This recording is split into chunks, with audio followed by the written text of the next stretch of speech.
Hello, everybody, and welcome back to a brand new episode of Kaiju Conversation. I'm your host, ET13 Productions, and this may not be a episode you're used to. This will be a new series we're starting called Throwback. These will be just, usual episodes. However, one thing will be different. Of course, I am your host, ET13 Productions, and joining me today is my co-host. Hey, it's me, Justus.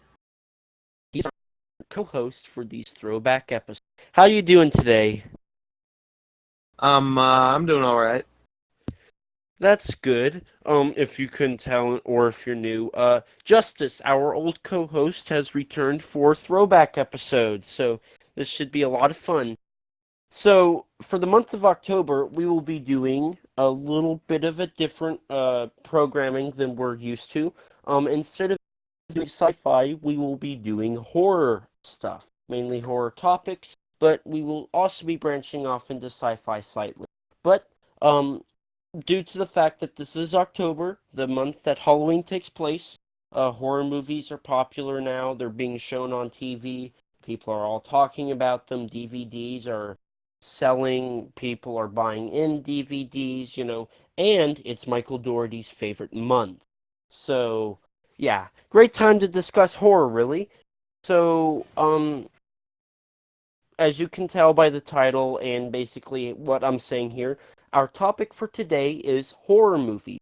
Specifically, we have picked out a handful of horror movies that both Justice and I have watched, and we will be discussing them. We will be breaking them down from story, characters, to special effects, to horror elements. And we've got a pretty good list here of some known movies, and yeah, we don't have really any obscure ones, unfortunately, but I do like where we are at the moment. So, to get us started, I guess, do you have anything, what's a favorite thing you have about the horror genre just as a whole? Well, I've never really been scared. Well, except for like earlier, like whenever I was watching horror as a child. But I think everybody was scared at one point of horror at one point or another, or they still are. But Yeah, I particularly am not really scared of uh, horror movies anymore. But I'm more scared of like real life things, like I don't know, family member dying or stuff like that. yeah, Uh, which if there is a like something like that that actually scares me, it's more of like a that's not usually whenever stuff like that is brought up, it's not really brought up in a horror movie particularly. But mm-hmm, horror movies, what I really like about horror movies is the fact that it's kind of like the time to try and scare you.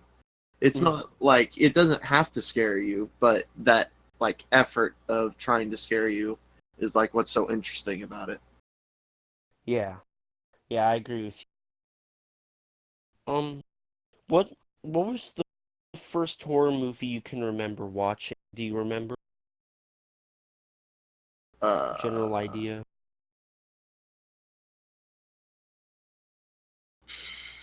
let's see. I'm trying to think what was the first ever horror movie I ever saw.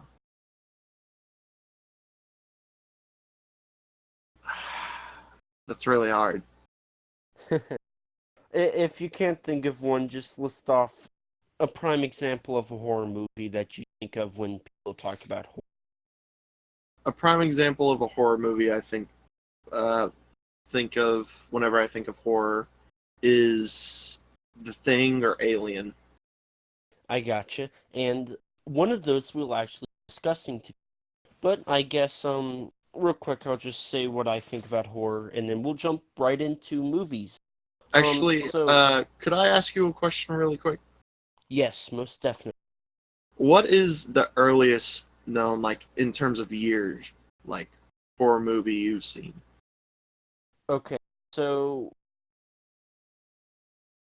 I believe, I don't know if this would count, Frankenstein 1910, I believe, is the oldest horror movie I know of, slash, That you have seen. yes. It's not in my code, but for horror movies, I generally break that code. But it's available on YouTube, and it's about 10 minutes, so, Yeah. yeah. That's probably the oldest horror movie I remember off the top of my. Well, isn't Dr. Caligari a little bit older? Or is it around the same I year? think it's around the same time. I think Dr. Caligari was 1920, and I know Frankenstein was, if I'm right about that, it was 19. Yeah. It was 19 what? I believe Frankenstein was 1910, and Dr. Caligari was either 1912 or 1920. Oh. Let me check that real quick, because that's good.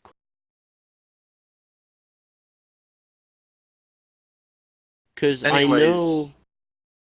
what I was wanting to say was, why don't we talk about the earliest known horror movie that we both know Okay. before we talk Yeah. about any of these others? Yeah. I can do that. Yeah. Dr. Caligari was 1920. Okay.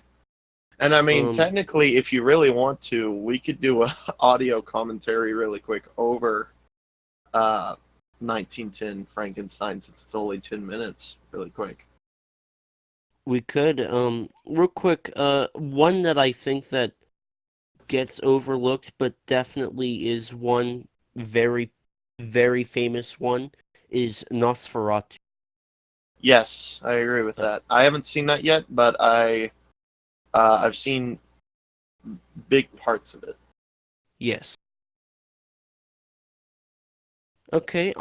Yeah, I guess you're getting a bonus in this episode because we will be doing a commentary over 1910's Frankenstein.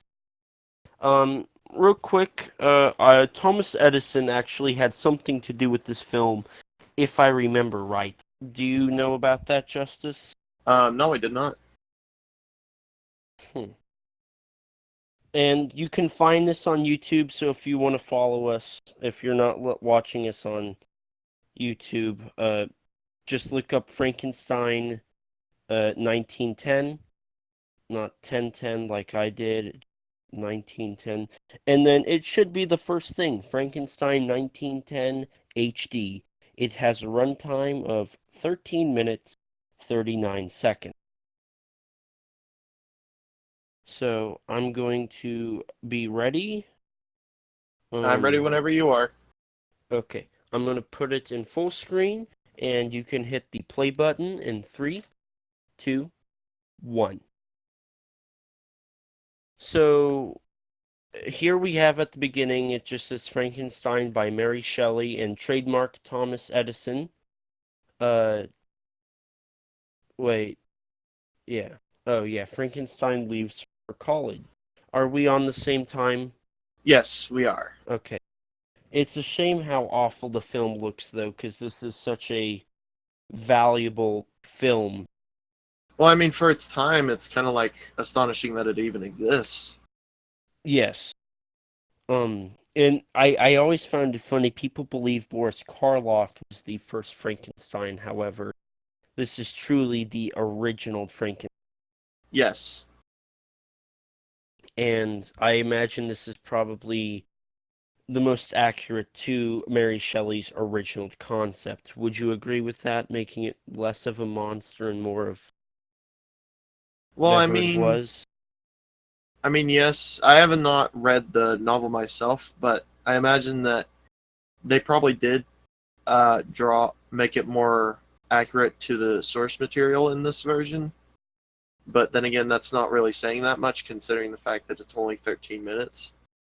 Yeah. And this is a silent film, so all you have to worry about is hearing music, which I do like the music myself. It's fine for its It's time. definitely it's definitely royalty free. I've heard it on tons of Charlie Chaplin YouTube videos as well. Yeah. So right now we have Dr. Frankenstein filling out his notes for, uh, or it's a letter to his sweetheart. And I can't read cursive, so I don't know what it says. I Like, can't either. Well, I can if if I I have try, enough time, but I'm not gonna read it yeah. at the time. And I always found it funny how silent films appear to be overreacting, or it's sped up ever so slightly. I love that. I actually really Yeah, like that. yeah. It gives it a special aspect that isn't seen in films today. Yeah. Frankenstein's mind creates a monster. And here we have a fake skeleton in the bottom left-hand corner, which will be the very first time Frankenstein is made, as Well, you he mean creates. Frankenstein monster? Yes, yeah. He creates Well, his concoction, and actually, hasn't that been like kind of debated as to whether or not? Well, at it's least Frankenstein's monster. by this point, it was Frankenstein's monster, but there was definitely a time at which people just basically decided, you know what, this is Frankenstein. It Yeah, is Frankenstein's monster is Frankenstein, which whenever it comes to the source material, that is not correct whatsoever. yeah. Now, I do want to compliment that now we are witnessing the birth of Frankenstein. And this is probably, at this time, was very realistic and probably amazing special effects at the time. I actually still like this effect. Even Yeah, nowadays, I it's think very effective. it's very interesting to see. Yes. And uh, I always thought it was funny to watch how Frankenstein looked in the film. I also find it funny the skeleton that's just chilling in the chair. And here we are. The body is almost fully there. His arm lifts up, and this was done Uh, through puppeting, or do you know, Justice? um, well, it must have been puppetry. Yeah. I mean, I don't And imagine a here, real person is in that. That's really the only way you could do it besides that. yeah. You know, I'm Now, surprised Criterion hasn't done a film or a DVD release of this. they might do it on like a as a bonus thing if they Yeah, like if do they ever did something. like the other Frankenstein stuff. Yeah, but I imagine they won't. Universal will Yeah, probably not want them to do that. yeah. I find it Now, funny. Frankenstein's like lifting his arm up and so the trying way to. they did this is like they had a model and then they burnt it and then just put it in reverse, right? I believe so, and that's a really cool technique. That's really phenomenal. It's kind of I think that's what they did. If they didn't, I don't know how like they got the flames to go off it in reverse motion. Yeah. And I'm like, Frankenstein is born. yes. Well, Frankenstein's monster. Well, Uh, oh my god. Essentially, it's Frankenstein, but nobody remembers. As Dr. Frankenstein is in fear of his creation and realizes what he's done, he is now fallen to his bed as the door opens and the monster appears. that's not a door. It's That's a kind of. curtain. Oh, the film's so badly damaged. You know, I find it funny how the design of this Frankenstein looks. It actually It's reminds me very much of a uh, the gargantuans. Well, I mean yeah, yeah, the gargantuans are like a Frankenstein. like part of Frankenstein that just like got broken off after they well how did that I remember the octopus ending, but I don't remember the original ending. What's the original ending? Two, a fragment of Frankenstein was tore off somehow, and that grew into the brown gargantua, which then lost a piece of its skin, which then went to the river and grew the Yes. green gargantua.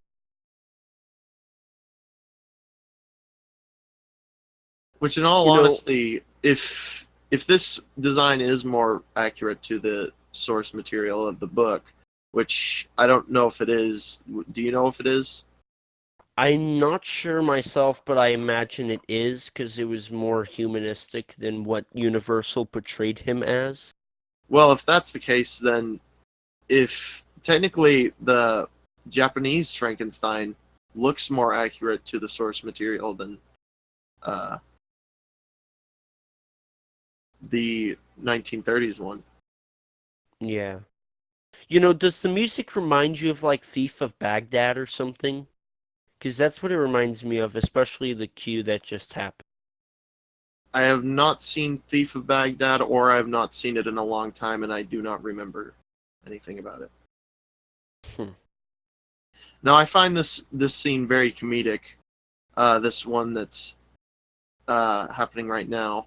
Later on, it'll be comedic. Well, you'll see what I mean. But I like how he hides the monster and just keeps on trying to hide the monster from. I believe this is his sweetheart, correct? Yes, I believe so.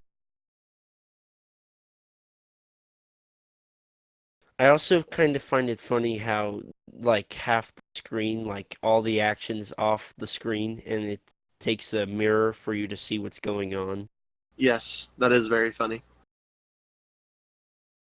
And it's funny, that's it. It's so ridiculous seeing that Frankenstein. Also, It's also, mhm. sorry, go ahead. Oh, I was just going to bring up how the jump cuts. It's hilarious to see them happening. He just hid behind the curtain, away from the sweetheart. Yes, Anyways, you were saying, yeah, that's what I was talking about.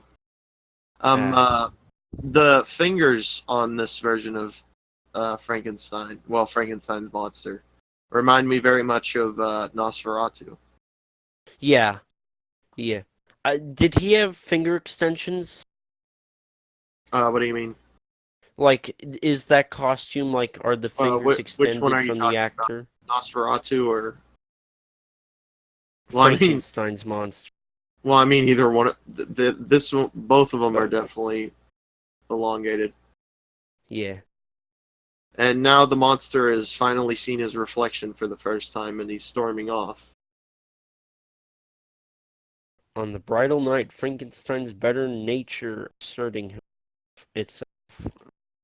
I don't know. As yeah, you know, the jump cuts are so jarring to me. It kind of messes with stuff with me, if you know what I mean. I don't know. I'm. It's not as bad to me. Yeah. What I don't like is whenever they like have jump cuts and they try to make it like an effect, like in Red Sonja, there's like the main villain uh, Mhm. teleports through jump cuts instead of uh, like having the her disappear through like a like smoke or something like that, or like some cool teleport like portal trick. She just like boop, and she's not there anymore. you know, it's surprising how I don't know about you, but it feels like this has been going on for a while. It might be due to the absence of any actual action or anything, but it feels like this is a lot longer than 10 minutes. Oh, trust me, if you think this is long, you then you don't want to see Cabinet of Dr. Caligari.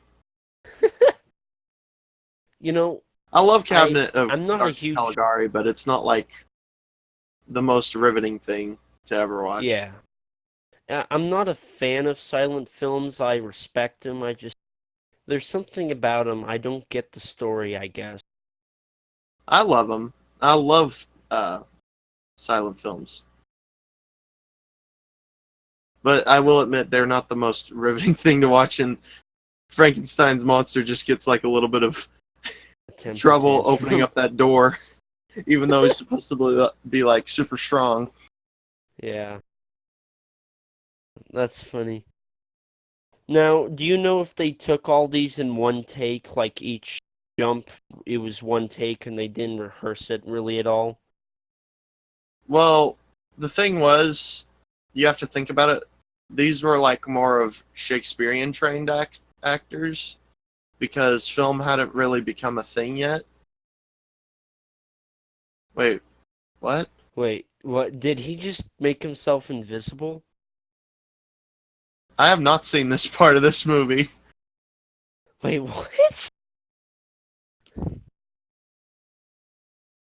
What? Oh, what? Okay, I just got what? Does Okay. Frankenstein have teleportation power? Okay, never mind. I have not seen all this movie. I did not see that part. Like, okay, wow. Oh, I don't remember this. What? The end? What? What just happened? I uh, guess uh, I guess Frankenstein's monster just looked into the mirror and had a heart attack.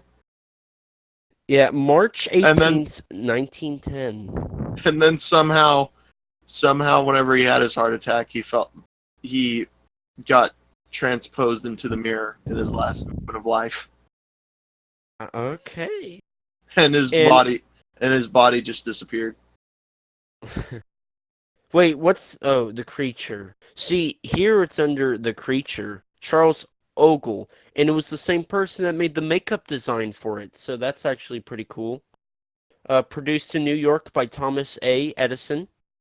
That's awesome. Hmm. So, general thoughts on the film? Well, Just quick. I very much enjoyed it, especially that ending that I hadn't seen yet. uh, So, about the makeup. Anyways, going off of what you were about to say about the makeup.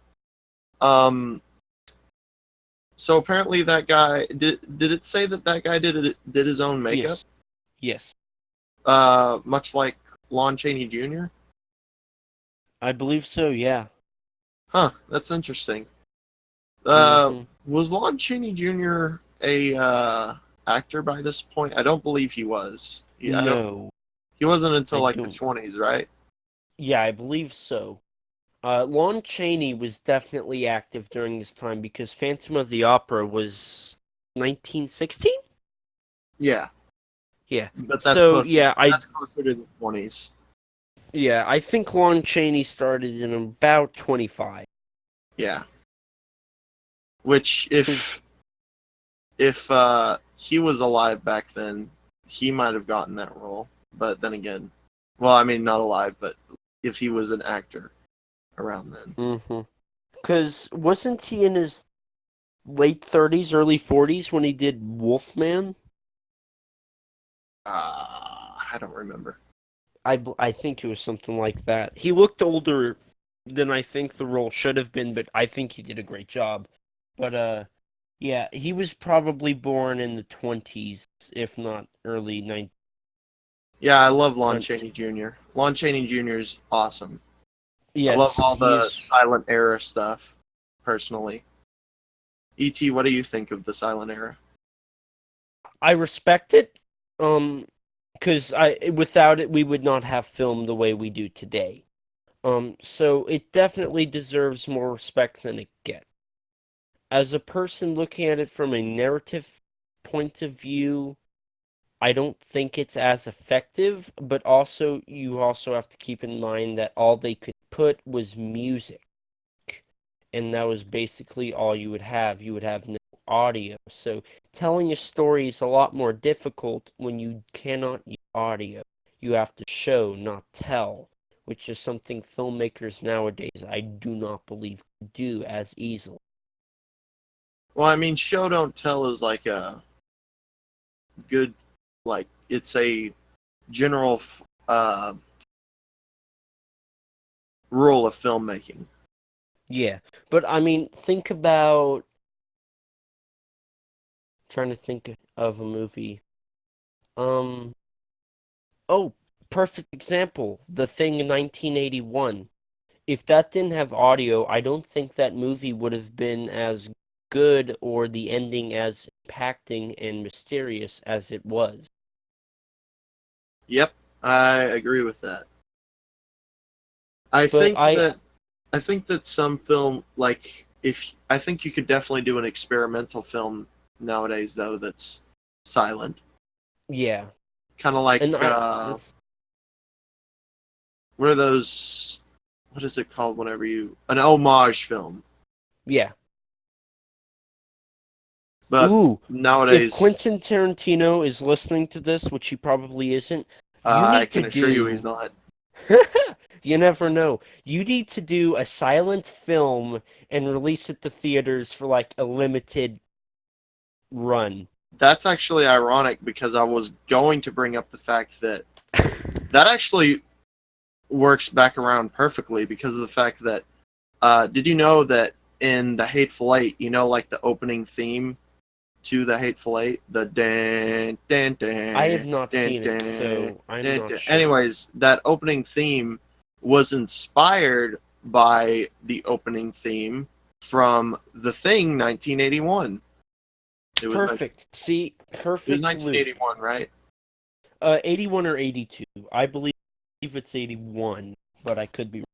But yeah, That's cool. I did not know that. That's actually really cool. Speaking of the thing, let's go ahead and go to our first main topic, I guess, unless you had anything else to say, really. would you like to talk about the silent era anymore before we move on to the 50s? But in short, I appreciate what they've done. I don't like them as much, but I can respect them and acknowledge the hard work they put into. Well, 50s and 40s.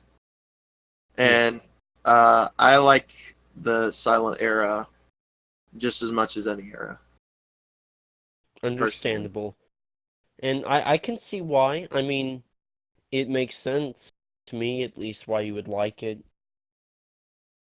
Arts of It's farts are different. like that. I'm surprised Criterion doesn't have more silent film. Well, I mean, uh, foreign films are kind of like a silent film to us in the fact that, like, you have to read it. True. But that's different in the fact that, Yeah. like, there's a lot more dialogue in a foreign film that you have to read. Well, actually, no. Uh, I believe I have talked about the Seventh Seal before. I don't know if I've talked about it on here though, but that is not a too dialogue heavy movie, but it does have its scenes where it has a lot of dialogue, but there's a lot of stuff that you could like miss and still get the Mm-hmm. general gist of the movie. And I feel like that movie is definitely a movie that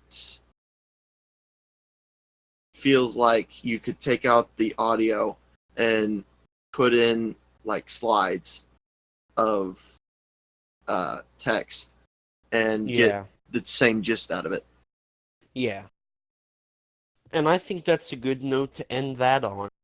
Um, so like Justice said, we're going to fast forward things about 40 years to the year 1950 when a sci-fi horror movie came out. Well, I let's know we're do jumping. before we do the thing from another world. Let's do Creature from the Black Lagoon because that came out before. No, it came out after. Wait, it did? Oh yeah, that's Yes. right. Because I was thinking about the fact. Yeah, sorry, you're right. Never mind. Sorry. So this is also sci-fi, but it's a horror movie. And I do know we're jumping over huge horror films like Frankenstein with Boris Karloff and Dracula and Wolfman, but I feel like those are so important to society that maybe down the road we might do another episode and we may talk exclusively about the original shared cinematic universe. They warrant their So, own film. I mean, yes. own episode. Why'd I say film? They definitely do deserve their own films. Well, that Um, didn't work out. Dark um, Universe, I'm looking at you. very true. So yeah, one of the I think it's an amazing film. The Thing from Another World, based off of a book, turned into a film. Do you know the specs of the movie itself and the book Actually, and all that? wasn't I thought it was a short story, not a book. Yeah, that's right. It was a short story. The short story was called Who Goes There, right? I believe so, yes. Let me just look that up really quick. Yeah. And after you look that up and maybe a little other trivia facts, tell me a basic rundown of what you thought about the movie, like the story, characters, and all that jazz. Um, uh, well, first of all, I'd like to say that I did not see The Thing from Another World until after I had seen the 80s version. So I had seen the 80s Really? version. Yes, I had seen the 80s version before I saw the 50s version, Hmm. which I think is ironic because whenever I think of like uh, 80s remakes of classic horror movies, I think of one, The Thing, and two, The Fly, which a Yeah. lot of people have seen the 80. What it was 80s, right? The Fly. Yes, 86, I believe. The Fly. A lot of people have actually seen the remake before they saw the The original, original. or they have And not seen the see, original. Period. that's And opposite for me. Like I've only seen the original. I've yet to see Jeff Goldblum's portrayal. same here. Same here. I have not seen the remake. I have only seen the original. And did you know that there's two sequels to the original Fly? Yeah, yes. And isn't there Y- also a sequel to the remake of The Fly? yes. And I didn't even realize there were sequels to the Fly till about 2 years ago, because they were so low budget and so good, so highly like nobody wanted them. That it's kind of funny and ironic that nobody talks about those. Anyways, yes, the name of the short story is Who Goes There? That's a funny story or title for a eventual sci-fi master. Well, I Both mean, of them. it's not really a funny title. I like the title. See, I don't know why, but it makes me think of a book by Lemony Snicket. Do you know? I had a book, and I don't remember who it was by, but I'm pretty sure it was called "Who Goes There" or "Who's Out at This Hour," and that's the first thing I think of whenever I hear that.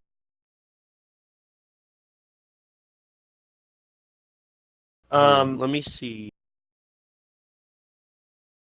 so I have not read Who Goes There, but I remember getting a general synopsis of it, and I remember they took a lot of uh, liberties of the story whenever they adapted it into the original 1950s The Thing, Mm-hmm. which uh, the 1980s version, ironically enough, I'm pretty sure is more accurate to the source material, I believe. Isn't that right? Yeah. I think so. And real quick, yes, Lemony Snicket, who could be at this hour, or who could be that at this hour? I don't know why that's the thing that I think of whenever I heard Who Goes There, or what's the title? What's that about? I don't know exactly, but it's a blue cover, and one of the little panels has a guy. It's a silhouette. He's wearing a hat, and he's walking over the city. Um, Well, that's I kind of funny. That the way you described it, it kind of sounds like the Thing uh, picture, except for instead of like in ice, it's on a city. Mhm. At least the way you described it, which I'm sure that's not what it looks like at all. Yeah, my descriptions are Oh not yeah, that there good. you go. You send it to me. Yeah, that's not what it looks like at all. uh, But what are your thoughts on the movie itself, really? the movie itself, I do prefer the remake over it, Yes, but definitely. we probably wouldn't have the remake, or well, we might have the remake, but it definitely wouldn't be the way it is because of the fact And that we'll bring that up here a little bit later because that's on our list of discussion. here's the thing: I feel like they would have adapted this book eventually, but Most definitely. Yeah. but if we didn't have the original 1950s version, by the time got to the 80s, or well, not it might have not even been the 80s if we didn't have the 50s version. It might have been like 90s before we got an adaptation of it. Who knows? Or it could Uh, have been in the 60s and it could have been a cheesy, campy movie that everybody hated, yeah. you know? Well, I mean, And some people say that 50s movies are like that, which I'd say for some of them, yeah, but a lot of yes. people say that something like, I don't know, uh, Well, War of the Worlds is a master. yes, somebody would say that, like, War of the Worlds is cheesy, which I don't know what the heck they mean. That does not seem cheesy to me at all. Okay, real quick. When I first saw that movie, it freaked me out. The sounds that the spaceships made was haunting. And now granted nowadays it's like, oh, it's a 50s B movie sound, but when I first heard that when I was so young, it freaked me out. And it's not even a horror movie really, it's more of a sci-fi, but it had elements that absolutely chilled me hearing, like the beam from the top little straw thingy It's whenever been that shot quite a its beam. while since I've seen War of the Worlds. Hold on. I But did not watch War of the Worlds until like a few years ago, actually. The hmm. original 1950s version. And it's hard to believe that came out in 53. It looks a lot more modern to me. To me, well, like the buildings, if they had like recorded like different building structures, like like if it was set up in like the World's Fair, uh, hmm. then I definitely couldn't be able to tell if what year it was from. Yeah. The only thing that really dates the film is you can see the wires. That's the only thing that actually brings the movie down, is seeing those wires. And I think that's awesome. They were able to achieve such a high advanced film at that time. I love the how they did the shield effect too in that movie hmm. with the glass domes. Yeah. That reminds me a lot of Mysterians, hmm. and yeah, actually, a lot of that movie reminds me of the Mysterians. And the Yeah. Mysterians reminds me a lot of War of the Worlds. But War of the hmm. Worlds is not what we're talking about. We're talking about the Thing. What thing? The thing from the Fantastic Four? Or that thing that fought Godzilla? Or what about this thing? Thing. Do Or you mean the this the thing? walking hand? Is that Yeah. what we're talking about? Or do you mean the giant ants? uh, it's kind of funny that that's what they chose to call it, was the thing. You You got know, like that's you got like six different things that are the thing. I mean, non-copyrights, am I right? It's just a word. You can't copyright the word thing. But yeah, I think we definitely both agree that this is a huge film for its. It definitely sets some pretty good standards for not only cliches, but also kind of building off the horror element that later Yes. became what the 80s, I think, accomplished very well.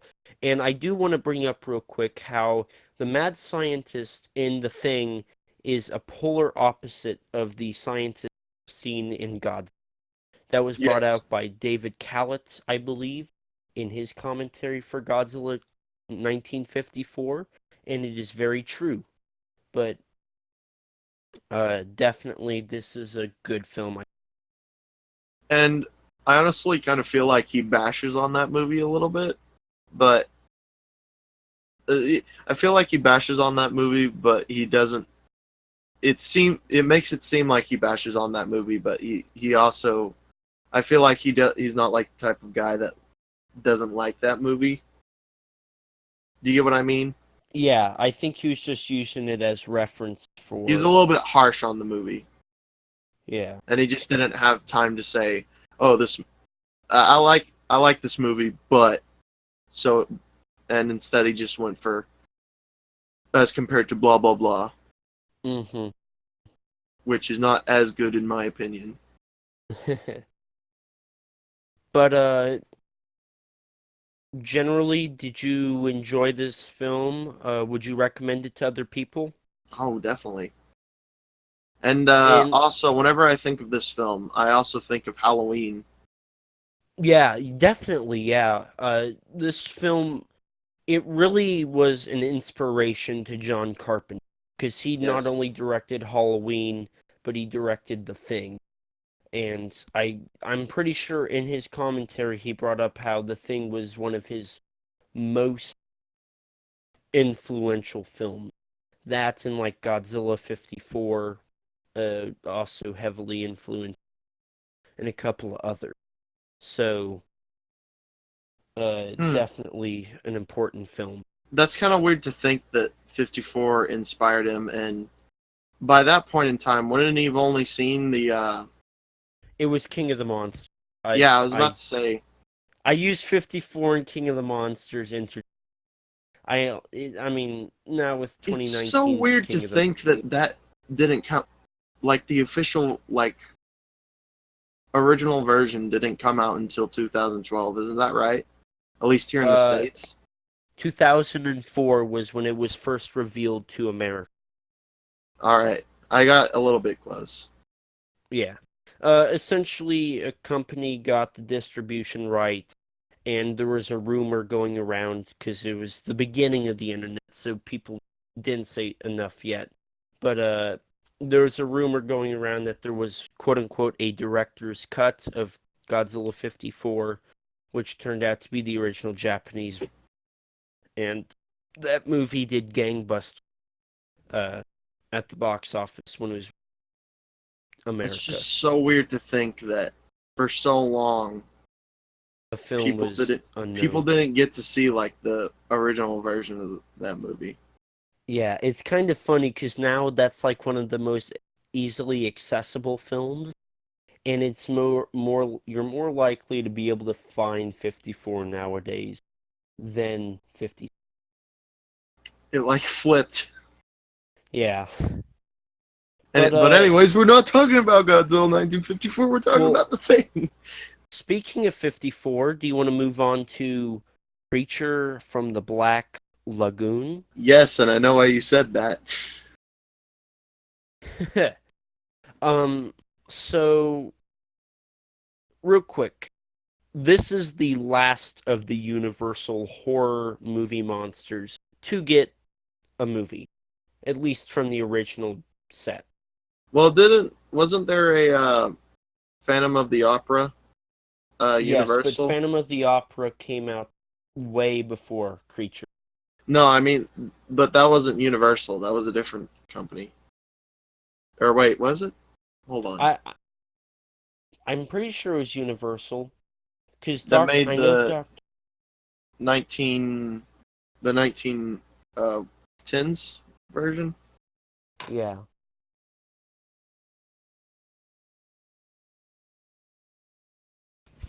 maybe you're thinking of Doctor Jekyll and Mister Hyde.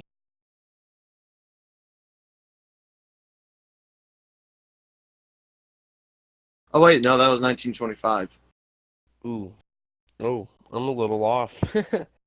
We were both off. I said 1910s. I know Dr. Jekyll came out in 41. There was two in. But anyway, Creature from the Black Lagoon. It was the last of the Universal horror movie monsters to get a movie. It got 3 movies. Um, number 2 felt like it was a rerun of the first one, and number 3 I didn't care for a whole lot. Oh yeah, never Um, mind. It was Universal. mm.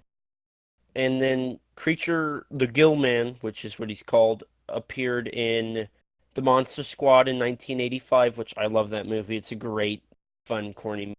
Have you seen that one, Justin?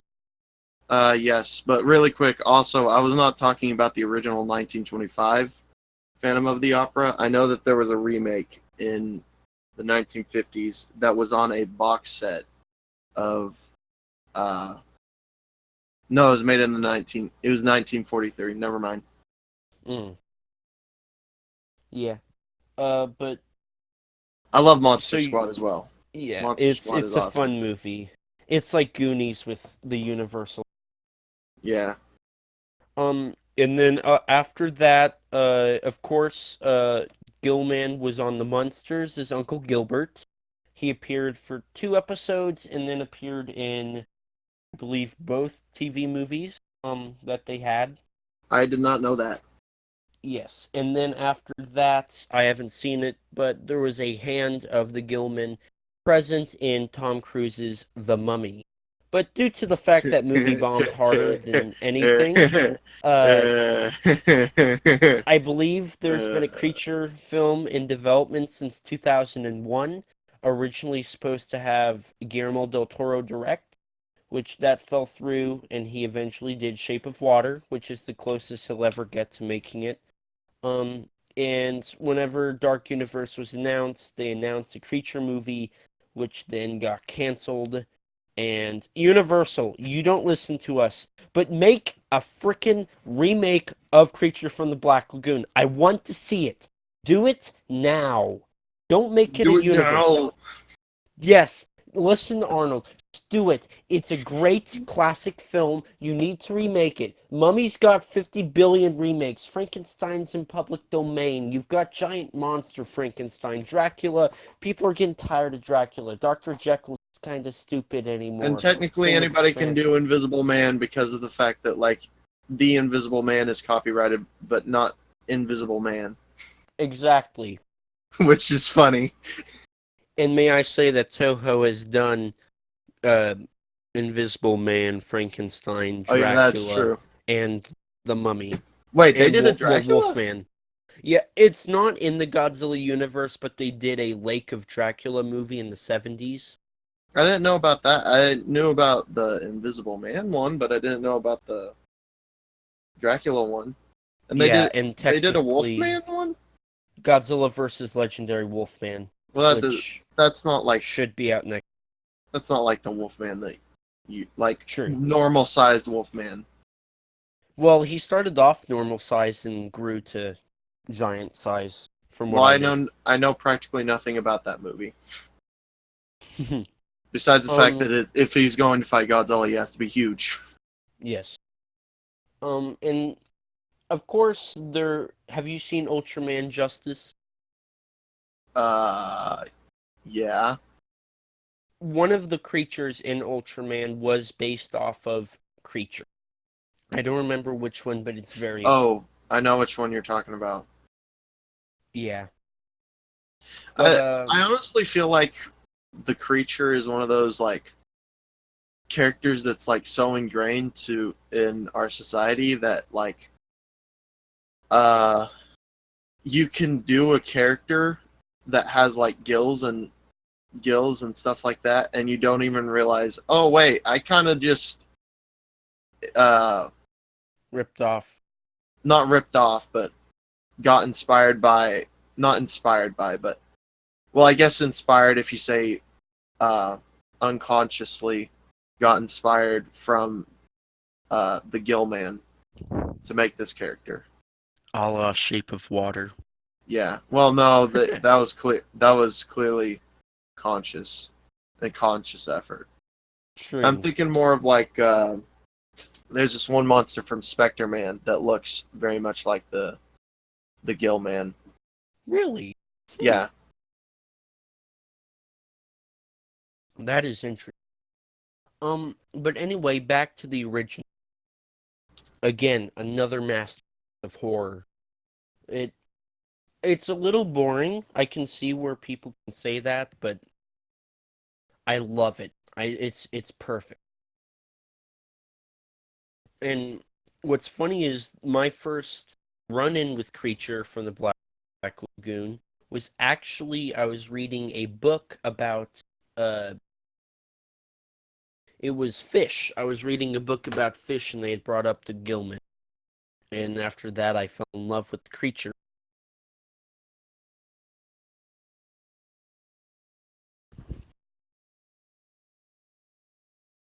But Justice, what's your overall thoughts on Creature from the Black Lagoon?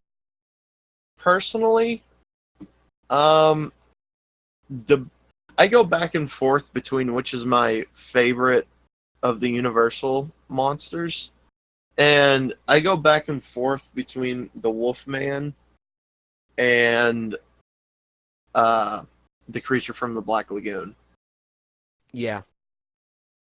which aren't they both out of the big five? The big five, right? That's uh, Phantom, Dracula, Frankenstein, Gillman, and the Wolfman, right? Mummy and Oh yeah, Dr. Jekyll and Mr. I forgot Hyde. about the money. Well, Doctor and Jekyll doesn't really count. They're kind of like their own thing, at least in my opinion. So the big Invisible Man. six, the Seven. say, oh yeah, the Invisible Man. But well, the Invisible Man is kind of Nobody like could see him, okay? Nobody can see him. He doesn't count. the invisible. Well, no, the Invisible Man doesn't really count in the fact that like there's not really a monster quality. He's a yeah, he's not really a monster to me. He's just an enhanced human. He's just an enhanced human. But then again, I guess you could also argue that with the Mummy. And Mummy's different. Mummy is like eternal. they Once the they have Invisible been Man dies, he altered. dies. They have been altered in their mindset beyond the fact that uh, they have been altered through their brains in a physical way, not in a emotional way. And while the Invisible Man has been altered in his mind through an emotional way. Do you get what I mean? Yeah. He's just insane while the creature has an animal like brain. Phantom, uh, he's been disfigured and has been cast out for in the sewers. Uh, and isn't it kind of like inferred the fact that he was raised there? Or Mm-hmm. yeah. Well, I believe so. doesn't that also depend on which version you're looking at? Yeah. Um, and then Frankenstein, he was brought back from the dead. Uh, Mummy brought back from the dead as well, and Dracula. Whatever Dracula. Yeah, whatever Dracula is, because we don't really know because of the fact that like his backstory goes so far back, and it's like so debatable on what his backstory actually is, depending on which version you're looking at. Yeah. But I guess before we fast forward to a time of VHS tapes, um, what's your final thoughts on Creature from the? I guess. Um, Creature from the Black Lagoon is uh will always be a classic film in my eyes, but I do not see it as the first Soupmation. I do not see it as that. Yes. Oh, so you're saying you agree with me now? Um, hang on. Let me look.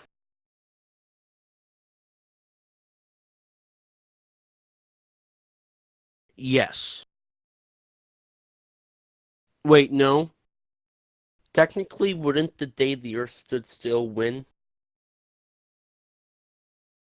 Well, I Because there mean, was a guy in a suit in that one. what I consider suitmation is if it's like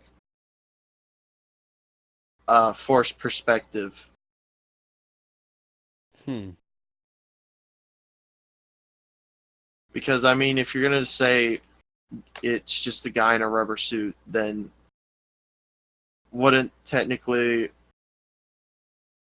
how far would you have to say for it to be considered a rubber suit? Because could you also say latex? Because if you're saying latex, then couldn't uh didn't they use latex in the original Frankenstein? The original Frankenstein? I do Or not remember. part of the because I mean if they did and latex is rubber and depending on what you define as a suit, uh wouldn't that technically count? It might. It also well, not a lot of it was probably latex. So I think it's like very debatable on what it.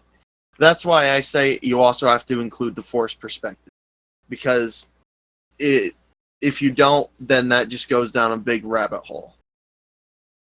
Yeah. If you're saying it's also force perspective, then you say it's either Godzilla or the King Kong movie, and you have to say it's either or of those because Godzilla is the first one that is not lost, while King Kong is the first one that is lost. Though it's lost. A little backstory about that for people that don't know what we're referring to.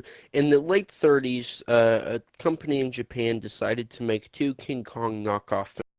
One was Wasakai Kingo Konga, something like that. And the other one Wasei was, Kingu Kongu. there we go. I'm not saying that because I'm going to butcher it.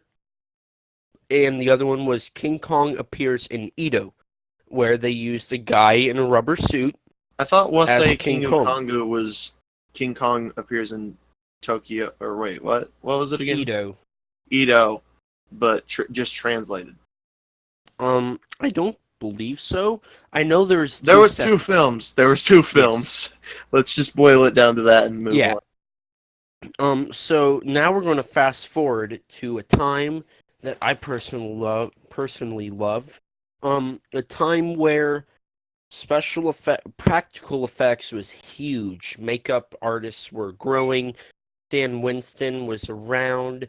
Spielberg had his debut films. The perfect time for film.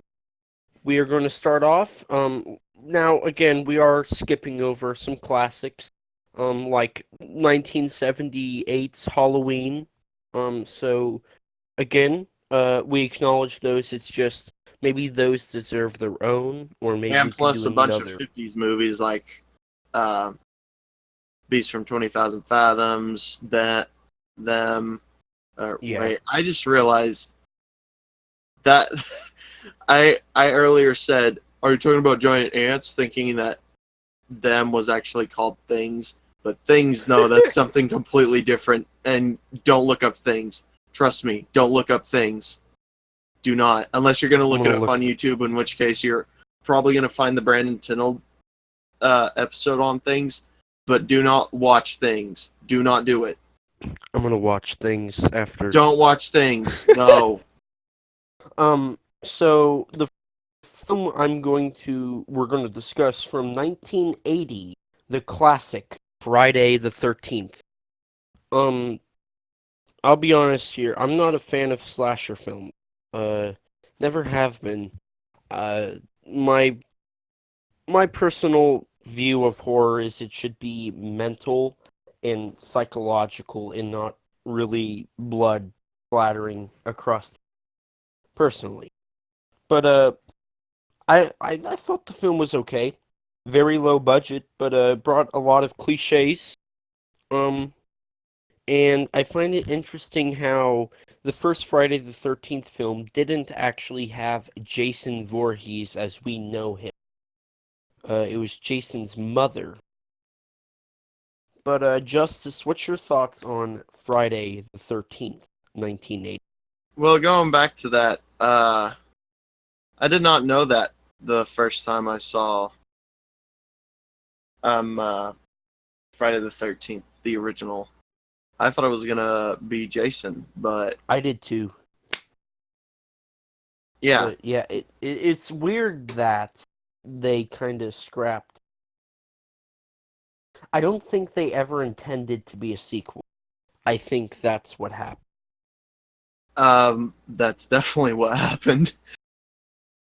Isn't part two okay and three is bad and everything after is awful? No, it's more like part four is debatably the best. Hmm. Um, Eventually, I'll get around to watching. Eventually, part before I die. the thing is, part three is it definitely shows its 80s.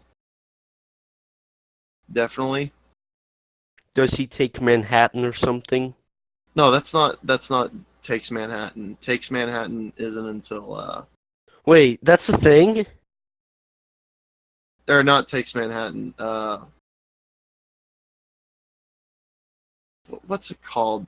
Uh, one of them is where Jason goes to New York. Yeah, Wait, what? you didn't know that? No, what? You're kidding, right? No, one of them is where Jason goes to New York. Oh my god, Granted, they ran out of ideas. granted. Well, the thing is, granted, like the thing about that movie is like 90% of the movie is them just on a boat getting to New York. And Please like, tell me there's not one like Jason in Space or Jason Finds Love oh my gosh. or Jason versus Jason Mecha version. um, have you ever heard of a little thing called Jason X? No, no. Please tell me it's not all three of them combined. It's not all of those combined, but it's Jason in space, and there Oh my also is this thing called Uber Jason. That's uh, a robot version of Jason. He doesn't fight a regular version of himself. That's just like the regular version of himself turned into a robot. Yes, Jason oh X my is awful. god. Oh my god. Oh, they ran out of ideas. Oh god. Have you ever heard of the Leprechaun movies? No, yes, I've heard about them, but I've never seen them. There's one. Oh god. There's a leprechaun goes to the hood, and there's a leprechaun goes in space. Yeah, basically, uh, the Friday the 13th movies like started slowly going to what the Leprechaun films did. That's basically what Friday the 13th did. Oh my god. The fact that they made Jason Takes Manhattan and Jason in Space blows my mind. They also made Jason Goes to Hell. Wasn't that Freddy? No, they're wait, hold on. Pretty sure Uh, it's Freddy Goes to Hell. I'm pretty sure it's Jason Goes to Hell. Uh, G-rated Jason podcast, guys. goes. That's not a bad word. We're using it in the correct term. Please don't Yeah, hurt us or sue us. you can't. It's a. Well, okay, whatever. Yeah, it is Jason Goes. It's Jason Goes to Hell, the final Friday. Okay. Oh my god. Why? And okay. So I anyway, love how you're saying, "Oh, hell's a bad word, kids," and that while you're saying, "Oh my god." okay. So back to Friday the 13th, 1980. What did you think of the film Justice? Uh, I'd like to give it justice and say it's good. I hate I I agree with hate you. stuff like that. I hate me doing that. Yeah, me too. Oh wow, You're really supportive. Well, see, the thing is, the movie Anyways, we're going to talk about next. So, really quick, that's you, Uber Jason right there. there is no oh my God. Uh, okay, so for the people at home, it looks like Shredder got mixed in with Jason and some random Star Wars character in one. I guess you could say it looks like Shredder got shredded with Jason. Okay, we're gonna end here. um, Uh, so good movie. Go watch. Um, what, don't Jason expect X? machete wielding. No, no. Friday the 13th. Uh, Uh, good movie. Don't expect machete wielding crazy hockey guy. Be expecting crazy old mother. Um, makes the mother from the wall look like a tooth fairy. well, it depends on if No. are you talking about the animated version of the mother because the mother animated is looks pretty disgusting. um. Well, we're gonna leave that for another discussion. The Thing is the next movie we're gonna talk about. See what I Not did the there? thing, not the thing from another world. The thing. No, the thing we're gonna discuss. Yes. Yeah. Please. I'm sorry for the pun. Don't hurt me. Oh crap. Hang on. Before we do the thing, I'd like to quickly discuss because these are both John Carpenter films. My favorite movie of all time that's horror. I watch this every Halloween. Um, The Fog. John Carpenter's The Fog. Yes. I Yes. love that movie. I love it. I watched it on TV for the first time on Halloween, and ever since then, I've made it a point to watch the film on Halloween. I love it. What's your favorite part of the movie? The music. I love the music. I mean, like, well, I mean I agree with that, but what do you mean? I mean, like, favorite scene. Okay, so I like the scene where the fog rolls into town. I love I that don't as know well. why, but th- they use miniatures, the music, the lighting, everything about it is such an amazing film. I just I'm at a loss for words on how amazing it is. I love the end in the church. Now, Yes, I'm not gonna say anymore, but I love that ending, the especially ending was good. especially the ending. Do you know what I'm talking Yeah. about? Yeah, the real ending. Yeah. Yeah. Now, real quick, the movie's rated R, but if you're a kid, go tell your parents to watch it. It's not bad at all. It's not Go violent. tell There's your no parents to blood. watch it and then sneak in. No, it's not bad. There's no real language. The violence is very minimal. It's not, it should be PG. It is not. The most horrifying thing is the pirate, the space, or the ghost pirate. Aren't there maggots in the face of the ghost Yeah, pirates? yeah, the maggots, but That's probably it. it's it's not bad. If you can Are there? strong Is there cursing story, in it? I can't remember. there is, but it's not bad. There's no F bombs. It's very minimal. It should not be I rated. haven't seen it in a little while. Is the thing? Mm. Yeah, get it? The The thing, thing. the Yeah. thing. Okay, real quick. Out of all the movies we talk about today, The Fog is the one you should watch. I Um. love it. Hold I'm on. sorry, I just there's something about The Fog Um. that is so good. Maybe agree. Well, But actually, no. Actually, no. The one that you should check out the most out of all of these that we're going to talk about today is Frankenstein because you can literally watch that basically anytime. that's true. You can watch that on YouTube for free. But out of all of the main ones we're going to be discussing, The Fog is it. It's got Jamie Lee Curtis in it. Uh, Adrian Barboa is in it. Wait, do you like It's the fog great. over the thing? Yes, I have to disagree with that. I do like the I fog, but I don't like it as much as the thing. I like the thing I they're just a little bit more. I just they're kind of separate. Like one's more of a sci-fi, one's more of a horror movie. Well, not a fantasy horror, you mean? Yeah.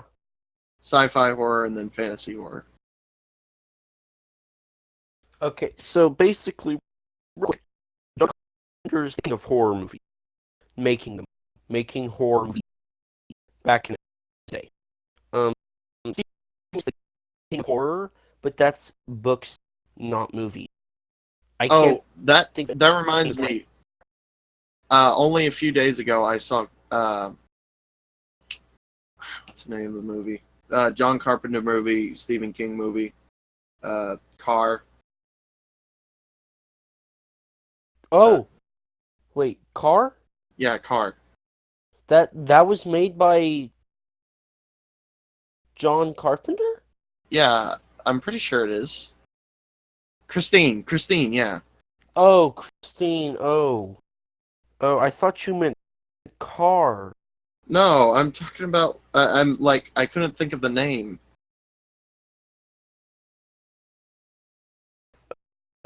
If you're wanting their movie called The Car, uh, it's got I didn't know that. yeah. I think I'm looking up real quick. Yes, it's called The Car. Yeah, uh, what?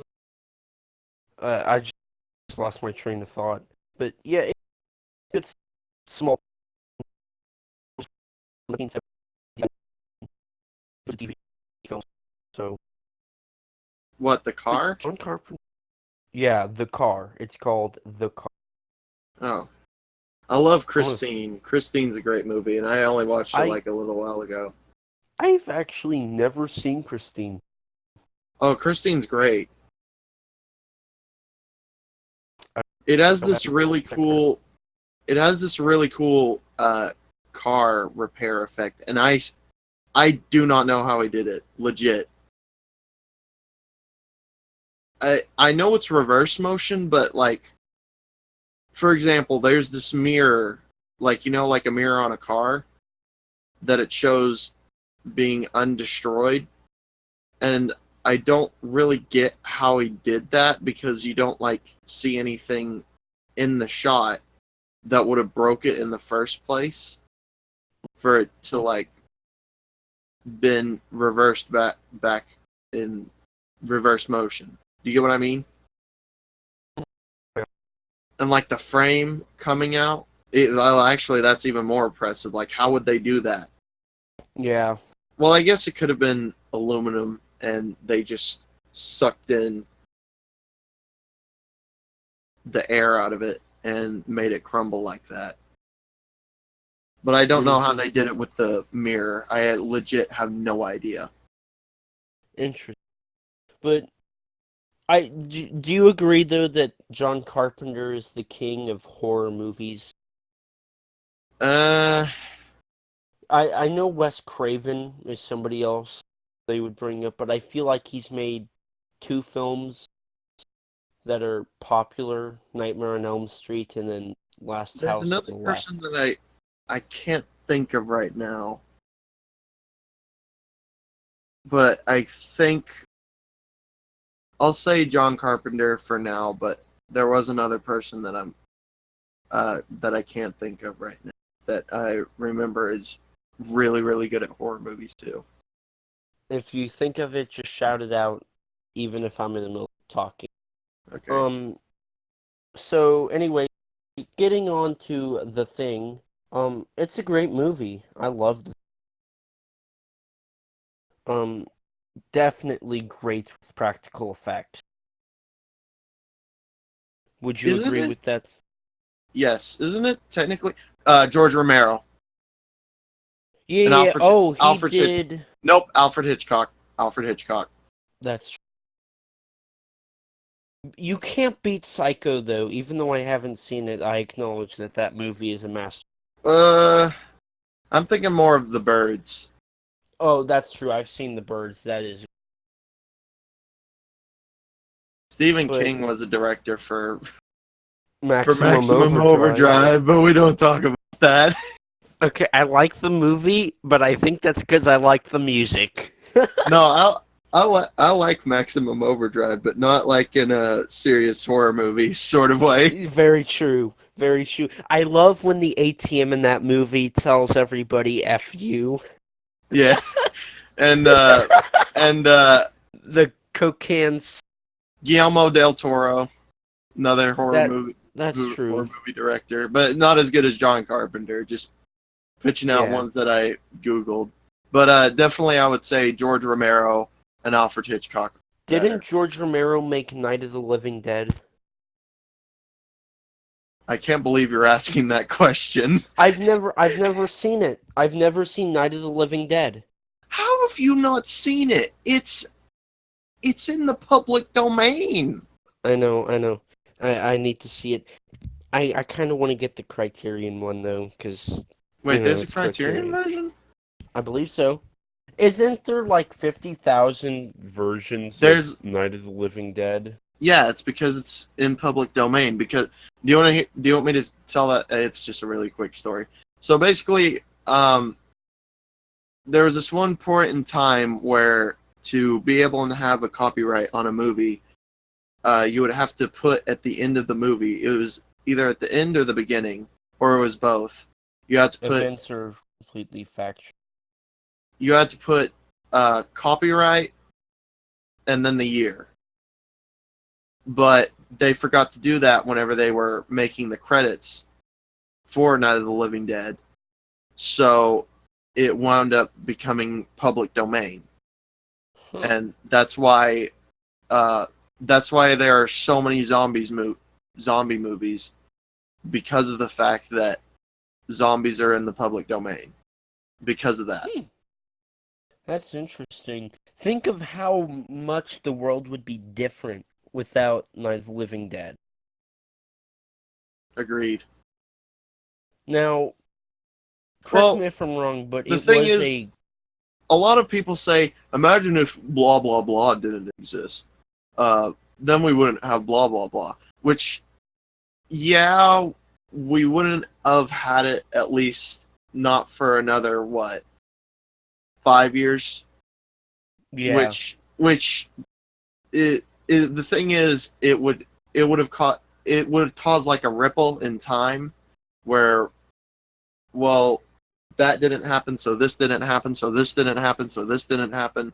But the thing is, somebody would have made it like only what, 5 years after that, or 10 years, or whatever, not too long after that. So yeah, it would have like rippled in time, and like things would have shifted forward a few years. And the thing is, the first thing I think of is, if well, if Thomas Jefferson didn't discover electricity, we wouldn't have electricity. And we I'm would like, have just would have been a lot later. yeah, we would. It's just that it wouldn't be until like, not a lot later.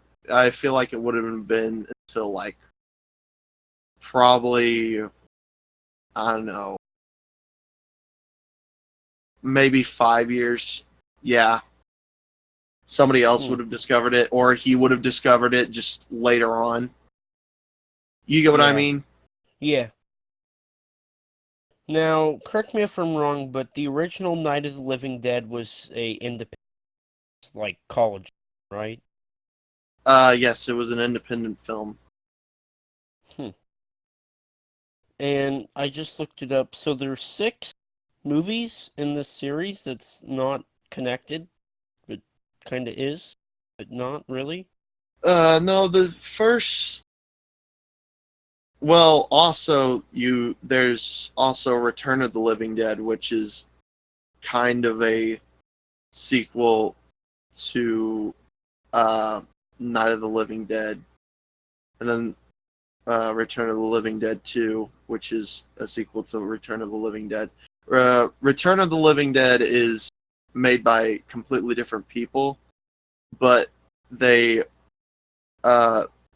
somehow it, they say that it references Night of the Living Dead in it, and it's like you could think of it in your head canon as connecting or not if you really want it to.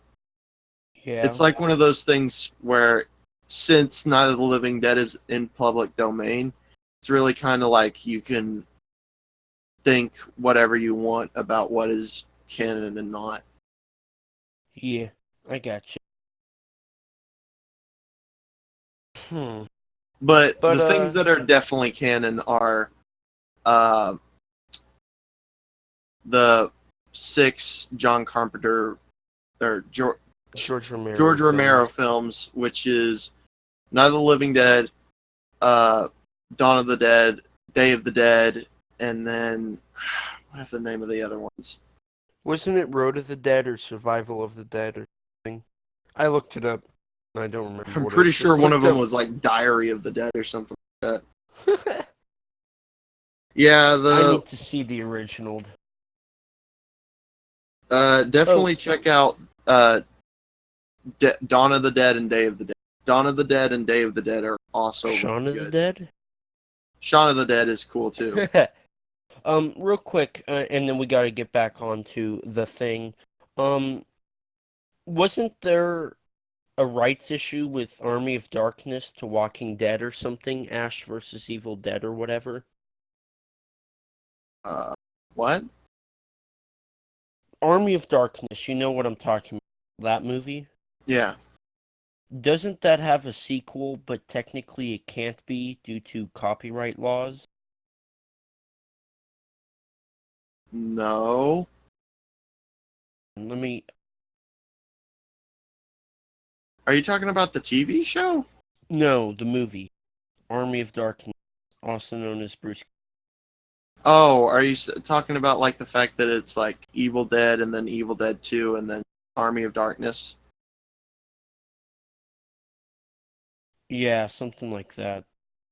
No, they just wanted Army of Darkness to feel like its own thing, apocalyptic ending, and then the one that's like uh, Ash Returns Home, Hmm. which I don't know if you know what I'm talking about, but do you know what I'm talking about? I have no idea here. I'm not huge into zombie films, so That's we're not a kind of zombie film. losing me.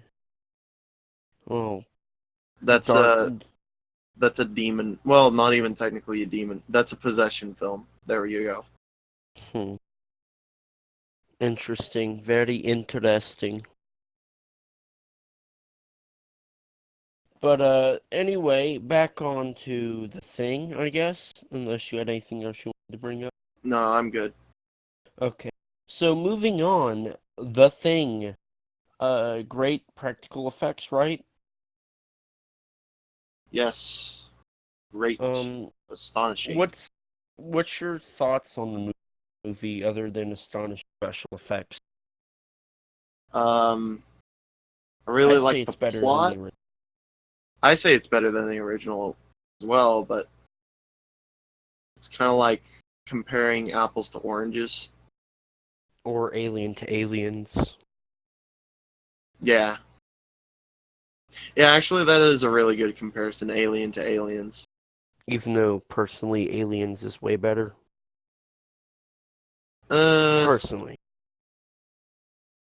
I get more enjoyment out of uh. Well, I get more enjoyment out of Aliens just watching it casually, but whenever it comes to deconstructing it, I like Alien more. I gotcha. You know, and I'm gonna go off topic, but we gotta get back on. But does it kind of bother you that so many people complain about how we don't get backstories for characters, yet we know absolutely nothing about 98% of the people in Aliens, except for Ripley, Yeah, Newt, and Burke? even though I think that cast did a great job. The thing about them is they had a lot of charisma. So Yeah, you have to either have a good backstory, you have to develop your character. That's just it. You have to develop your characters good. That development can mean either you give them backstory or like history about them, or you give time to develop them and flesh them out. Which uh, what Aliens does is they choose the latter,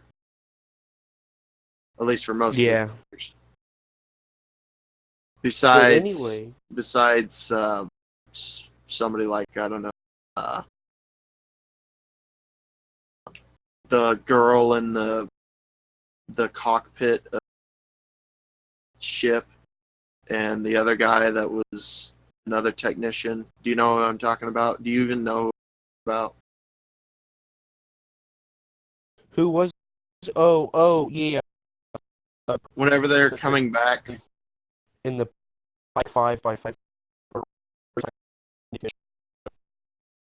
what? You're breaking up. Who was it? The girl in the cockpit, like that one scene where the guy reaches for the handle bay door and it's all slimy, and that's when you realize, oh, it's an alien on ship. It's to an alien killing the pilot of the ship, and then it smashes down right in front of the rest of the group, and then they can't get off the planet. I'm trying to think. Um. It's like right before game over, man, game over. Oh yeah. Um.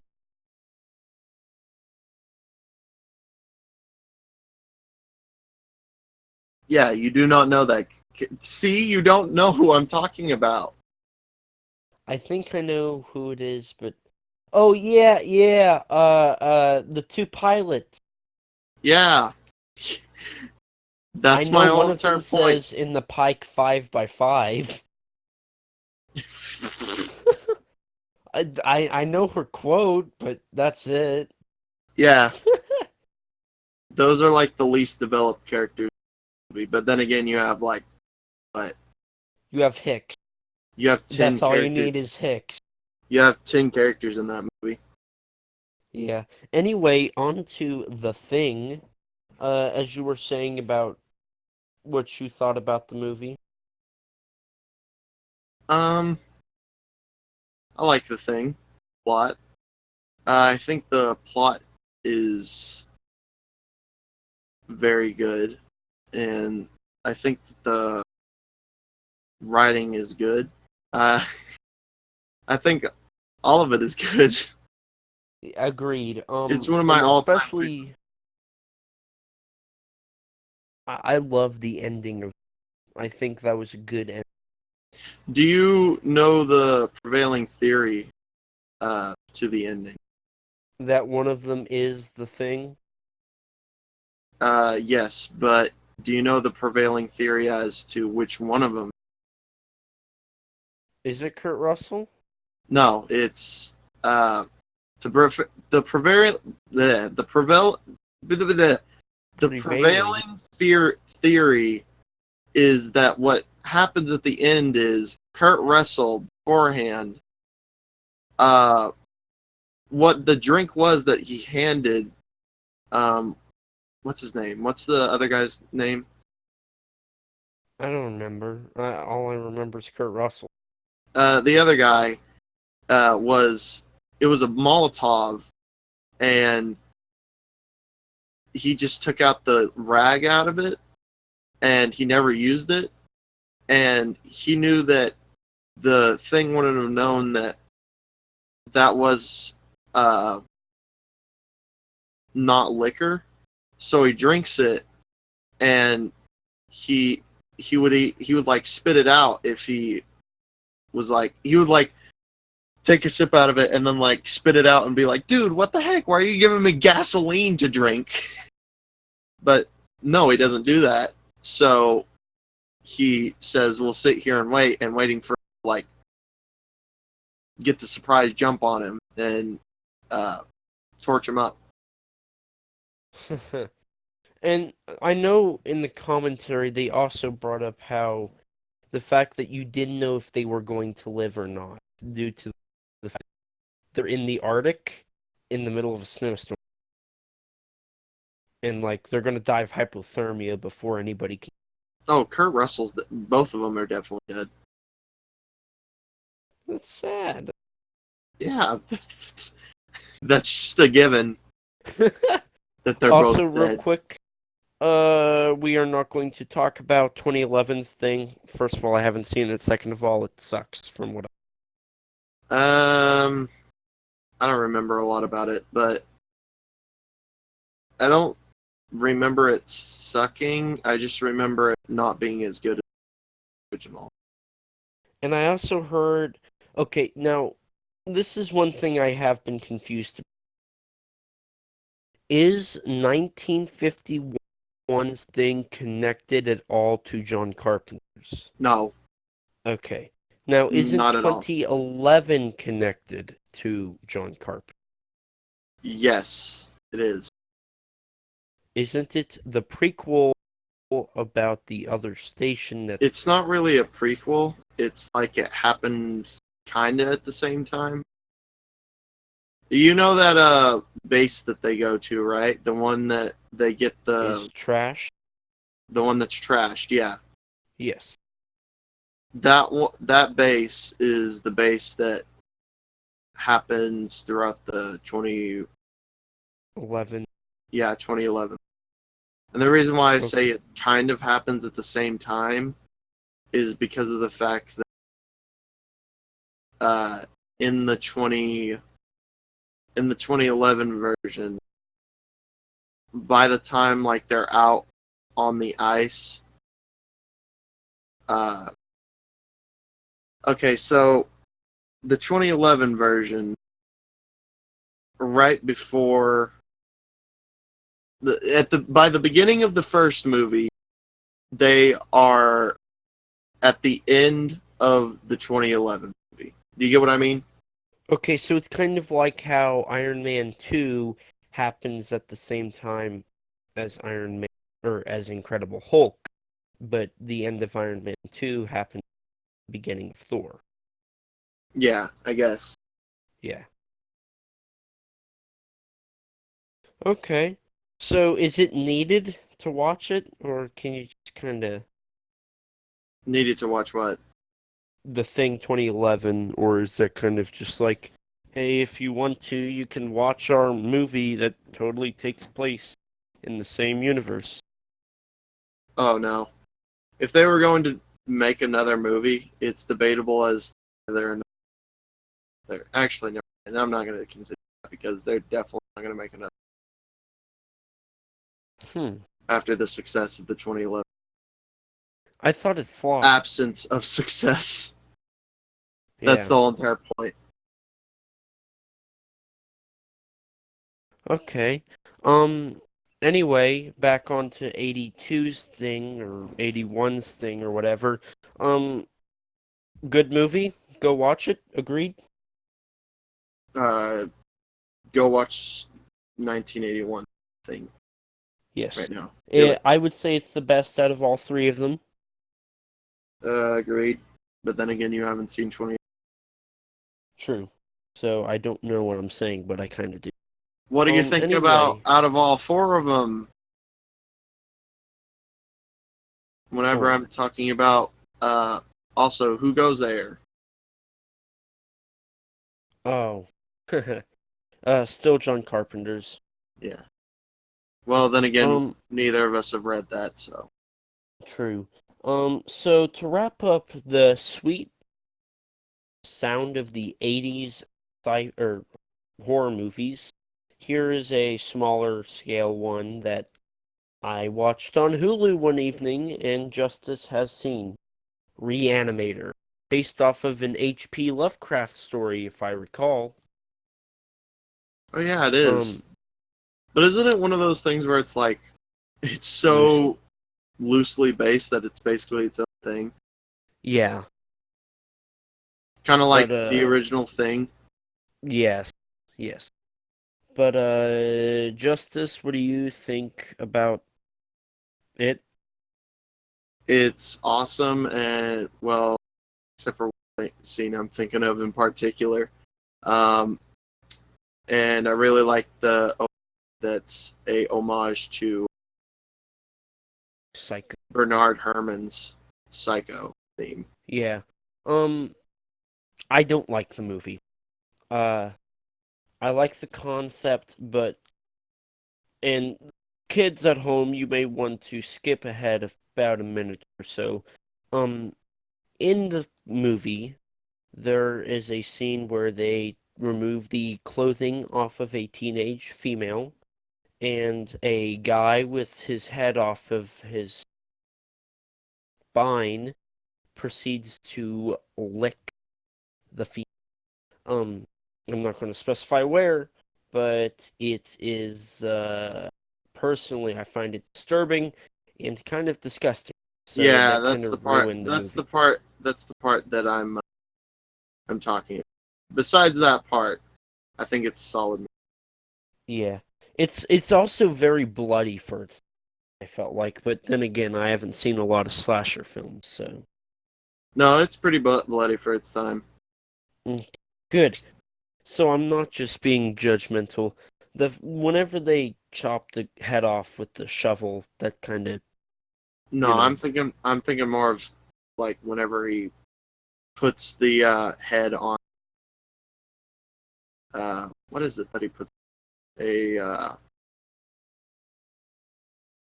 receipt, or was it a meat oh, yeah, thermometer, yeah, or yeah, was it a? yeah. It What the was heck a does he put receipt it on? holder. Yeah, Yeah, yeah. was it a Uh, receipt holder? Was it I a believe meat so. meat thermometer? No, I'm pretty sure it was a receipt or paper holder. Mm. Now I'm remembering that. And how like there he puts it into like that That goo. Tupperware Yeah, thing, and like all the yeah. blood comes out of it and goes into the Tupperware thing. And I did not care for the ending. Love makes people blind. I mean, you've already witnessed your boss dying because you Yeah, it kind of already felt gave a like dead person. You know, it's he went in a circle. He did not gain or lose. He lost everything, I feel and like he that was one of those things where it's like here's an ending you weren't expecting. not really an ending you were expecting, like out of character Yeah, scene, but I more of mean, like think for a about it. shock factor thing. Yeah, exactly. But when you think about it, like at his place of work, he got a dead body and brought it back to life. Dead bodies. It was one. But then his boss comes down, and his boss is his girlfriend's father, and he sees her father get mutilated, legitimately biting his fingers. Ah, There's a breakout, a zombies breakout happening downstairs, and then all of a sudden he just decides, well, might as well go ahead and kickstart it up here. and it's so true. Like, if they would have killed everybody, walked out of there, they would have been fine. But then they decide to hold off, and then she dies, and he's like, I'm gonna bring her back to life, and then, oh my god, it made no sense. I like the movie. It's just that it's definitely one of those things that's like it's trying to shock you, but it's Mm, also like it's definitely like Evil Dead Part Two. I see. It reminded me of the, the The original. original? Have you seen? Have you seen I've that seen one? the original, and I don't know what the heck you're talking about. Mainly like the idea of everybody dying. Like maybe one Evil, person. maybe Part Two, but not part 1. Well, I mean, no. Well, I mean, Pet like Cemetery 2. Reanimator and Pet Cemetery 1, I feel like have the same tropes, especially at the Well, I mean, not everybody dies. they Reanimator. basically that's true, that's true. But like I so badly wanted to like the original Pet Cemetery and I watched it and I whenever like he's that. like whenever his wife was dead and his son was dead and the old guy, which I loved him, he was Herman And he's Munster when he dead, was and he's dead, and they're they dead. were all dead. Okay, everybody's dead except for him and his daughter, right? So what you're saying is you don't like the ending of Evangelion. Okay, we're gonna do that a whole nother episode about Evangelion with Haxor when he That's gets fine. around to That's finishing. totally fine because all I know is the fact that at the end of that series, I'm cutting this by the way. The fact that at the end of that series everybody dies. Well, the thing with I'm fine when everybody's dead. Okay, Glass, they killed everybody. Bruce Willis was dead. James McAvoy was dead. Uh, okay, if somebody could like sync up a song to me saying "dead," that would be awesome. um, Mr. Glass is dead. I'm fine when they kill everybody. It's just whenever everybody's already dead and you're like, you know what, I'm gonna bring them back to life, and you're like, well, they're gonna die anyway.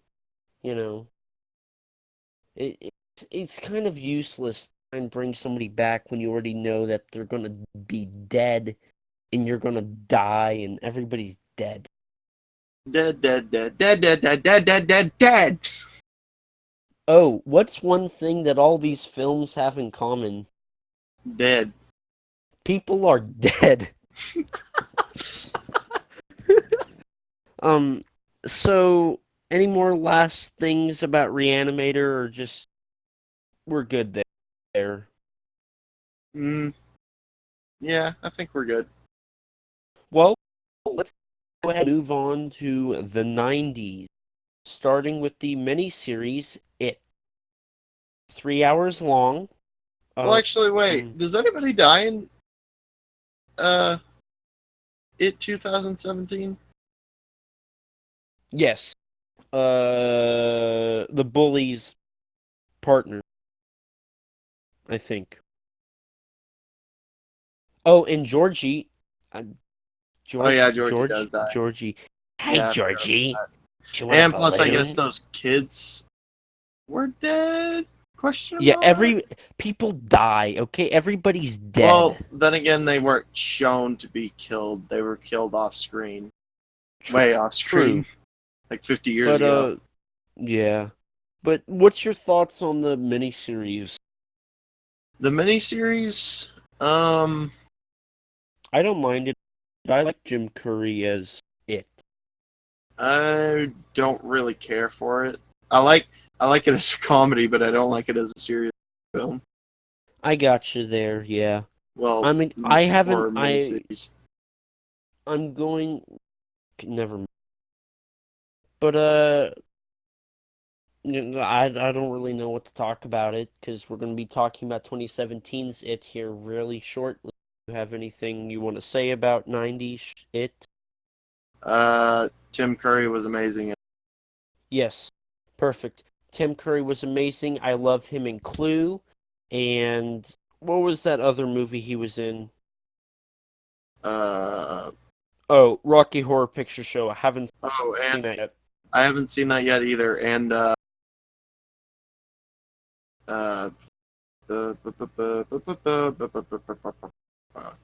Home Alone 2. He was, I haven't seen Home Alone. I have no idea. You've not seen either of those? No. Okay. This episode, you guys are going to find out I haven't seen a lot of the movies that I should have seen. I still haven't seen Breakfast Club, so. I didn't see that until like a few years ago. Okay, so I'm not awful, I'm just Well, uncultured in some technically, I things. still haven't seen it because I wasn't really paying attention whenever I saw it at a party, and it I wasn't really paying attention while it was playing. I gotcha. But anyway, back to it, as you so kindly reminded me. Uh, it's okay.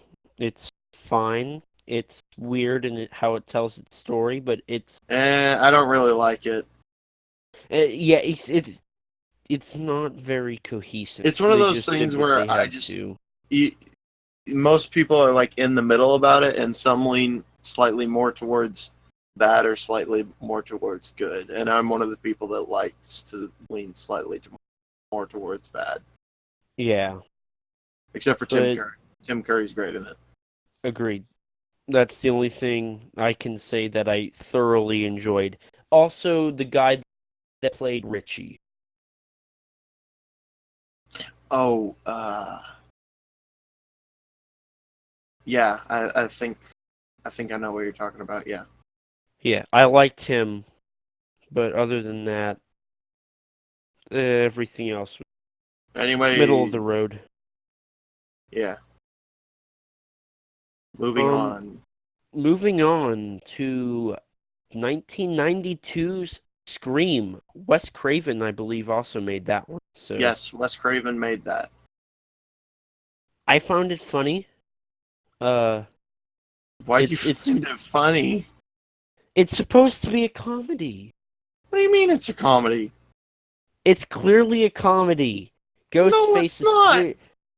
It's funny. I laughed my butt off during that movie. People are. It's legit about a serial killer. Are you sure you didn't see Scary Movie? No, Scream is supposed to be a comedy somewhat. Because it's No, it is very not. self-aware. Because they talk about how the horror movie trope. It's clearly a comedy. That's not. That's not really like. That's a comedic aspect of it, but that's like only at the end though. The first part of the movie, the first two acts of the movie are not comedic whatsoever. Okay, for the record, I'm perfectly sane for people listening at home. Um, please don't call anybody. I'm perfectly fine. But I found the movie as a comedy. You found the movie as what? Uh, as a comedy, I did. Okay, yeah. Lock this guy up. um, I found the movie okay. Ghostface was kind of a lame villain, What do you but mean? well, the fact that he falls down and he takes a second to get back up. Well, I mean It's that's more real world. realistic. Yeah, it's realistic. It's just I'd not as say threatening. I'd say I actually like Ghostface in the fact that he's more realistic. I just think that makes him less intimidating. The fact that you can shoot him and it's okay. Like he's gone. He's dead. Well, I'm more of a realism type of guy. I like a lot of realism. I gotcha.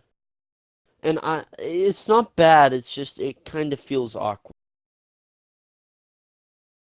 I actually like Ghostface probably more than I like Jason or Michael Myers. Well, not in their character, but in like their logistics. I gotcha. But Well, I don't. um, I actually. Well, let me rephrase. I like Michael Myers more, at least in the first movie, but not in the second.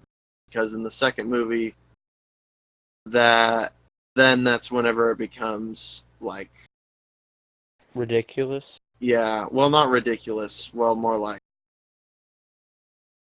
it wouldn't really make sense for somebody to stay alive after things he. I heard Halloween's good, and Halloween 2 is good, and Halloween 2018 is good. But that's it. After that, I Um. heard they just kind of, other than H2O, I heard So H2O was. so Halloween 2, Halloween 3 does its own thing, and I like it. Um. And Halloween 2018 I like, but some people don't like it. And I feel like the remakes, the Rob Zombie remakes, Yeah, were their own thing. I don't like them, but I don't like. I'm not like everybody else in the fact that they hate it. I just don't like it. I got you. But anything else you want to say about Scream or uh, Scream. I really like the first one. Did you ever see the second one? no, I don't know if that's available on Netflix or I Hulu or like. wherever I watched. It's on Netflix. I'm pretty sure it was, at least that's how I saw it. The sequel. Okay, I might check it out. It might not be on there anymore. It's October, man. Well, soon to be October when we're recording this, but it's got to be on there. It's Netflix better September when step we're their. recording this, and it will be October this coming. It better be on there, 'cause I want more horror movies. I love cheesy horror movies. Anyway, I thought the original was good. I like it a Um, lot. It's one of my favorite slasher films. I'd probably say it's my second favorite slasher film. Think about what's your first? it. Definitely Halloween. Well, wait, Uh, wait, wait. I forgot. Psycho technically counts, so probably my third.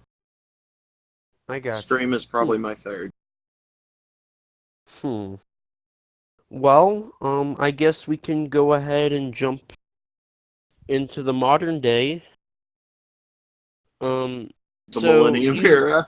yeah, I know you haven't really seen any modern day horror movies, but we do have two here, I have seen some, but not like all of them, not a lot of them. Krampus, which we were going to do. I haven't seen. Yes. For anybody listening, and for you, Justice, Krampus is a great classic horror movie. It's not violent, it's not gory, but it's a perfect mix, very self-aware. Michael Dougherty did a great job on it. I recommend it. It's a really good movie. You're a fanboy of Michael Dougherty, aren't you? I haven't seen Trick or Treat, and that's said to be his best work. I haven't seen Trick or Treat either. I've And keep in mind, he's only made like four movies. Trick or Treat, uh, King of the Monsters. Krampus, King of the Monsters, maybe one. He's done a lot more writing than he has whatever else. Let's look that up real quick. Uh, Michael Dougherty, if you don't know, he's the director of King of the Monsters, one of the greatest Godzilla movies of all time, and is a great person, hopefully. He also loves animals. Okay. I can't Anyways, spell Michael. It 2017. Yes. I thought it was okay.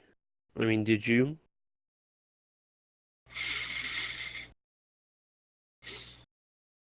Oh my gosh. This one, I cannot get over like the way they made Pennywise this version. I just can't, with his stupidly large head. What I just kept on saying whenever he came up was, "Boy, you look like you just got hit in the head with a frying pan." I I don't just, care for him as much. I really don't. me I like neither. Tim Curry. I like the design of the Tim Curry as well. Yeah. I do like the lazy eye that uh I also like the contortions. I like that as well. yeah, that Sarsgaard gives, but other than that it's kind of like whatever. Yeah. When does the sequel come out again? Uh came out yesterday. Oh, it did come out yesterday? Cut this out. And Okay. with the sequel that just came out, I haven't seen it yet, but eventually I will. I haven't I seen it have yet high either. hopes. Not too high though. I just expect to see Pennywise and hopefully a giant spider with dead lights. No, no giant spider. No giant Please. spider. No, no. But Well, if you're gonna do giant spider, then go all out and do the stupid turtle too. yes. Wait, there's a turtle? Wait, doesn't a turtle come in and like give the kids a ride or something? No, the. Oh wait, no, I forgot. That's in the first. That's like in the first half. Kids. Oh, and then again, there's also a scene where all the kids. Yeah, well, yeah, that's it. Yeah, we're gonna avoid that for a G-rated So podcast. basically, in the book, there's like this turtle that made the universe, and like it helps the kids in the first part of the book. But then later on, like the turtle got choked on the universe itself. Yeah, it's kind of weird. What? Okay, one thing. What was Stephen King on in the 70s and 80s? Large amounts of drugs and alcohol. Yeah, I could kind of figure that from the trailer for Maximum Overdrive. He is weird. Yeah, Stephen King is definitely like the metal version of writers, book Oh, writers, like metal artist version of writers. I gotcha. Real quick before I ask one more question, would you say It 2017 is the best Stephen King movie, or would that go to Christine? Um, no, and I'm trying to think of other. Uh, there are a lot of Stephen King. Oh wait, Thinner's probably my favorite. I gotcha. Fun fact, I've been to the filming locations of the movie Sometimes They Come Stephen King book Oh movie. yeah, I forgot about. Sometimes they come back. Do you like that movie? I like that movie a lot, but it's not one of my favorites. I gotcha. It's a fun, corny Oh horror yeah, movie. Graveyard Shift is a great one. Uh, what? Oh my god, I just thought of the end credits theme. Oh my god. What? Okay, for anybody at home, please go to YouTube, look up Graveyard Shift end credits song. It is hilarious. Oh my god. I must have cut it off before it got to that. You cut it off after the giant bats, I bet. Yeah. Are Oh, you oh. noticing something? The giant bat? The Sandlot is not the Sandlot. Uh, Salem's Lot. That's a good one. Yeah, yeah. I haven't Children of the seen. Corn. I haven't seen. No. No. I've seen that. I don't remember it that well. It was It's weird. it's not good. I watched it at 2 o'clock in the morning, I which like is the Misery. best time. I like Misery, The Shining, but actually, The Shining's probably King my. hates King And, hates The Shining. yeah, King hates The Shining, but then again, King has done a It's lot weird. of debatable things. Yeah, Cujo, what do you think Cujo. of The That's Green Mile? I have not seen that. Uh, I started watching it, but once it got up to like the miracles, that's when I shut it off. Hmm. I haven't The seen the Stand. Shawshank. I haven't seen the Shawshank Redemption. Hmm. Uh, the Uh, Stand? yeah, The Stand. It's like 4 hours long. No. Stand by Me. I have not. Well, I've seen most of it. I've seen up until like where they start telling stories to one another. And then there's Under the Dome. That's another Stephen King. Did I already say Cujo? Yes. Yeah. That's a good amount. Oh, Carrie. Carrie, that's right, Carrie. And wasn't Creepshow Stephen King? Yeah, I was about to say Creep Show. Yeah. And then Dreamcatcher. I've seen a few, but I haven't seen too many. You know what that's about, right? One of those Dreamcatcher things that I made in art like 6 years ago. Oh no, that's not what it's about at all. A fairy godmother coming and catching dreams and saying you're Nope. out. It's about aliens that explode out of your butthole. What? Yep, that's exactly what it's about. Oh my god. Well, that's a good note to end Stephen King movies on. Well, he made The Running Um, Man too. oh, that's true, The Running Man. Yeah. And Silver Bullet. I love Silver Bullet. I love Silver Bullet. Gary Busey's hilarious in that. I also share the Oh, he same made the birthday Dead as him. Zone. He made the Dead Zone. That's right. Well, I mean, not. Whenever I say He was a part of it. whenever I say Pro- he, I mean he was the one that originally wrote it. yeah. The only one that he's Props. ever directed is Maximum Overdrive. Maximum. Yeah. Which is an odd one to make. I don't think that's his favorite book he wrote. Weird, but whatever. So, I am happy that you started with silent films because I feel like we're kind of making a circle here, unless you have anything else to say about Stephen King movies No, that's or it. It 2017. Nah. I mean, So it's a good movie, but I just can't get over the fact of like the design of the new Pennywise. I gotcha. So, like I said, perfect.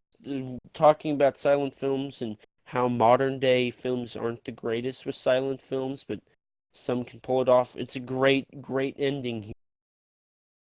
John Krasinski's A Quiet Place. Yes. Great film. Great use of silence. Uh, I love A Quiet Place. Really underrated film of 2017 or I thought it was 18? 18. I thought it was 18. 2018. Yeah, 2018. Uh, John Krasinski, I always thought he would be a comedy person because of him playing Jim in The Office. But great job. I love him in A Quiet Place. I'm excited to see the sequel. Oh wait, there's a sequel? Yep, it comes out a little after or a little before Godzilla versus. Oh, cool. I'm gonna have to go and see that. Mm-hmm. And it's definitely one of those films that people weren't expecting in 2017 or 18, and it turned around and was huge. I love how the fact that there were a ton of like stay silent or like movies about things that you need to like remove one of your Senses, yeah, don't senses. look at it, don't talk. Oh, Yeah. funny story about A Quiet Place. So I went to a theater where you can't talk at all during the movie. Like if there's a sound, you'll be removed theater. So we're sitting in there and everybody's dead silent. And anytime you take a bite of popcorn, like it's so loud, especially whenever there's nobody talking, no music. It was hilarious to see people try and chew their popcorn without making sound. But what's your thoughts on A Quiet Place? Oh, I love it. What do you think of the monsters from that movie, really quick, before we move on? I love them, even though I do sense Demogorgon in them, kinda. But And it kind of reminded me of the Cloverfield monster. really, Yeah, well, if I recall, at one point they almost made A Quiet Place a Cloverfield movie. yeah, maybe that's it. Because it was distributed by Paramount. And basically, any sci fi movie Paramount gets, they're like, ooh, can we put this in the Cloververse? So yeah, but Well, what I think of the movie, I really liked uh, Jim. I'm just gonna call him Jim. Uh, I really liked his oh character. yeah. Um, uh, Spoilers. It was really sad to see him die. hmm Did you know that he played the creatures too? Oh, I didn't know that. Yep, he did the motion capture for the creatures. Huh.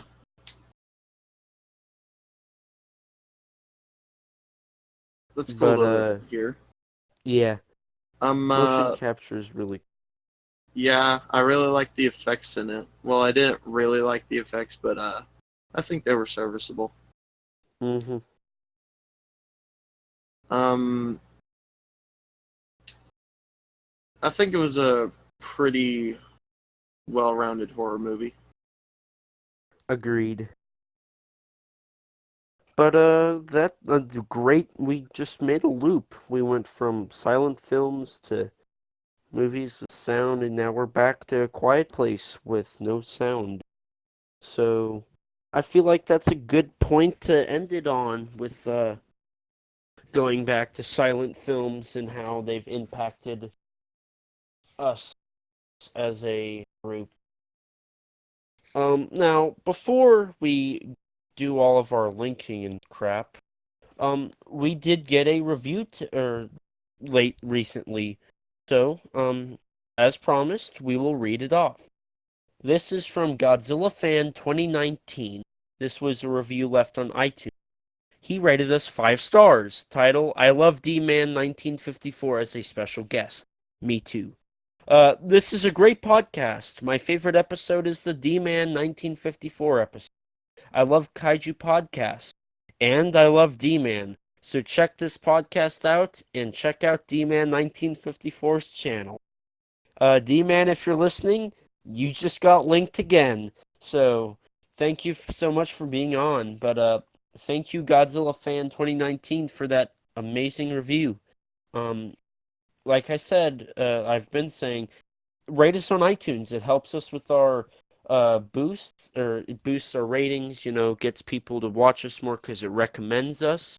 I believe this is our second review. Both of them 5 stars. Awesome. I love that. And as host, I can't say how much I appreciate you guys reviewing and listening. I really, really appreciate it. If you haven't already, follow us on Twitter. Just recently, we hit 100 followers. Again, thank you guys so much for that. Another milestone the podcast has made since I've been here. If you have any questions, comments, or reviews that you don't want to put on iTunes, you can tweet us, like I said. You can email us at kaijuconversation@gmail.com. By the way, our Twitter handle is kaiju_converse. It's KAIJU underscore CONVERS. And if you don't want to email us or talk on Twitter or anything, or if you just want to join our Discord server. It's a lot of fun. You can talk to both hosts, and well, not Justus, but you can talk to Haxor and I. Justus is busy most of the times. He unfortunately cannot speak a whole lot, but it's a lot of fun. We got a good community on our server. Daily questions, reviews, uh, all that good stuff. And if you haven't already, check out our store. If you look up Kaiju Conversation T Public, you can find it. Or if you go to the About page of our YouTube channel, you can find all this link there. And under the store merch link, you will find our merchandise from pillows to cups, shirts. And as you can tell, subscribe to us on YouTube. That would be awesome if you can. And follow us on any platform you are on or listening. And it's kind of ironic that Justice is here. Thank you, Justice, for editing all of our episodes. Without you, the podcast could not go on. You're welcome. I'm tired. So, do you have any final messages to say to anybody, Justice? Mm, no. Other than don't expect me on for a long, long time until we want to do another throwback episode.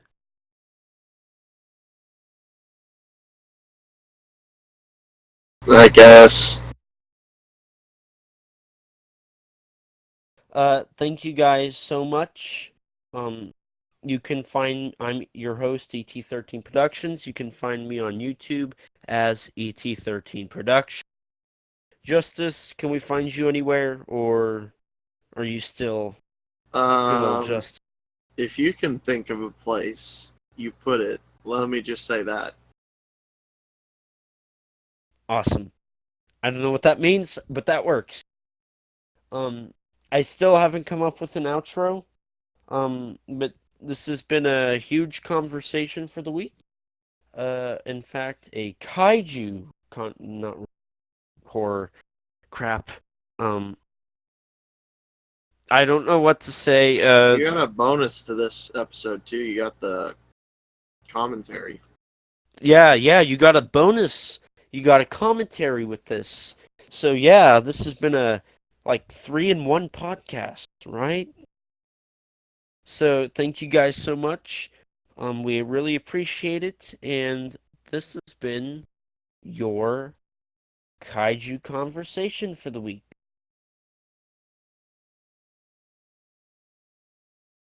I don't know what to say. I think that's good, right? Are you gonna say bye? Okay. Thank you guys so much. We'll see you next time, and peace out.